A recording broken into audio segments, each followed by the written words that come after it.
ചുരുക്കുന്നതാണ്. അവർ വേറെ വഴി നോക്കും.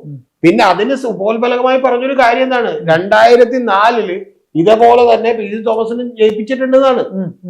മനസ്സിലായോ? ഇനി ഇതെല്ലാം പോട്ടെ, ഞാൻ വളരെ സിമ്പിൾ ആയിട്ടൊരു ചോദ്യം ചോദിക്കുന്നു.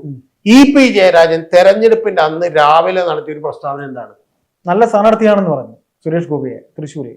അത് മാത്രമല്ലല്ലോ പറഞ്ഞത്, നല്ല സ്ഥാനാർത്ഥി ആണെന്നല്ല പറഞ്ഞത്. അതിന് പകരം ശരിക്കും പറഞ്ഞ ഈ വിഷയം ഒന്നുകൂടി അദ്ദേഹം എന്ത് ചെയ്തു, ആളിക്കത്തിക്കാൻ അദ്ദേഹം എന്ത് ചെയ്തു, തീരുമാനിച്ചു. ഏത്? ഈ പറയുന്ന സുരേഷ് ഗോപിക്ക്, അതായത് CPM-നെ പ്രതിരോധത്തിലാക്കുന്ന ഒരു പ്രസ്താവന അദ്ദേഹം വോട്ട് ചെയ്യാൻ വന്ന രാവിലെ 7:30 നടത്തി. ഓർക്കല്ലേ? ആ വോട്ട് ചെയ്യാൻ വന്നപ്പോൾ നടത്തിയിട്ടുള്ള പ്രസ്താവന ശരിക്കും പറഞ്ഞിട്ടുണ്ടെങ്കിൽ ആർക്ക് ഗുണം ചെയ്യും? അത് BJP-ക്ക് ഗുണം ചെയ്യും. എവിടെ? ഈ പറയുന്ന